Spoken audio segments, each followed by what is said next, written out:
What's up YouTube? Welcome to another video. My name's Elliot. Today I want to discuss whether we'll need DRS in Formula 1 in 2022. Unless you've been living under a rock, we've got some new regulations in 2022 designed to make the racing closer and to reduce the amount of dirty air coming off of the car in front and hopefully aid in overtaking. And this poses the question of, do we need DRS? And will we see DRS removed mid-season next year? I really want to dive into the topic and also get your thoughts. So let me know down below if you agree with my comments, and yeah, let's get into it. So for those that don't know, DRS stands for Drag Reduction System, and it is a flap in the rear wing. So the rear wing is divided up into two parts, and when you're within a second of the car in front, the rear wing can open in the designated areas. The race director typically designates which straights the DRS can be used on and where the detection point is, where the activation point is, and where this ends, although typically it closes once the driver presses their foot on the brake. It was introduced into F1 in 2011. Really, the 2009 regulations were brought in with these skinny, tall rear wings, as well as just an overall reduction in the amount of downforce on the cars.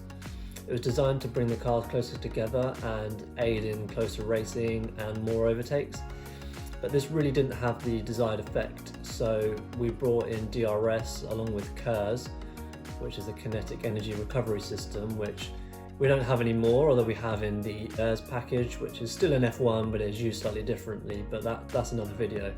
But we really have DRS as a plaster or a band-aid, if you're from the US, over the problem of not enough overtaking or overtaking being too difficult without the need of the DRS. So DRS is really a necessary evil that nobody really wants, but that we've needed in F1 to help cars to reduce the amount of performance delta that's needed between the car behind and the car in front to overtake due to the reduction in downforce that the dirty air is producing off the front car. So this really poses the question of, will the 2022 regulations that are designed to change how the downforce is being produced on the cars, it's changing it from creating the downforce over the top of the car to creating the downforce underneath the car using the Venturi tunnel effect. This is meant to drastically reduce the amount that the dirty air affects the downforce on cars. That should make them be able to follow a lot closer and hopefully increase overtaking. So this really means, like, do we need DRS next year, and what are the FIA planning to do if we suddenly have too many overtakes? Because sometimes DRS has been way too powerful and can produce way too many easy overtakes. We don't really want to see somebody overtaking a car midway down the straight.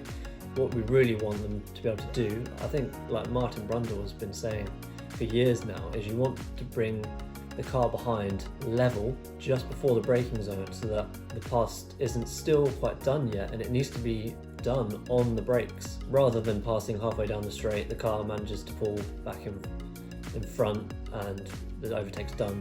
It's just not enjoyable to watch, really. So if we see proof that the new regulations have done what they are meant to, does that mean that we can get rid of DRS mid-season? Something that's really important is that we don't have a knee-jerk reaction and get rid of DRS after one race where we've had too many overtakes and realise actually later on in the season that we do still need DRS for the time being, and other solutions need to be brought in to reduce the dirty air from the cars. One thing I have thought is the teams are actually locked into their gear ratios for the season. So if we were to get rid of DRS, say it's somewhere like Spa or Baku where they've got super long straights where they're expecting to use DRS, would that affect the team's gear ratios that they've chosen? Because they will have to choose their gear ratios expecting DRS to be used and the speeds that will entail. That would obviously affect all of the teams, and that's something that I guess would be a level playing field. It wouldn't really affect one team more than the other. It also wouldn't really matter if the teams were carrying around the DRS system on their cars, because again, that affects all the teams the same. And if they just all have this dud DRS system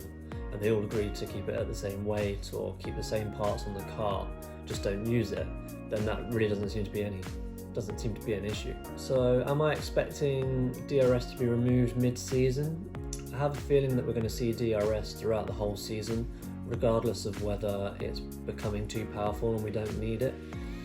I'm hoping, as I said earlier, that there won't be a knee-jerk reaction and after one race where we've had a lot of overtakes, it gets removed, and then we realise actually no, we do still need DRS in some form. I think every F1 fan and everyone in Formula 1 would really like to see the back of DRS. As I said, it's been a necessary evil, but it'd be nice to be able to move on from 10 years of DRS to actually having regulations on the cars that enable us to have this close racing and the right amount of overtakes. We actually don't want too many overtakes, because the more overtakes you have, probably it's becoming too easy to pass cars. I mean, yeah, we want loads of overtakes. I'm not saying I don't want really exciting races with loads of overtakes, but like we've seen on DRS, sometimes it can just be way too easy, and that's not what we're going for. I do feel that these regulations aren't going to do that.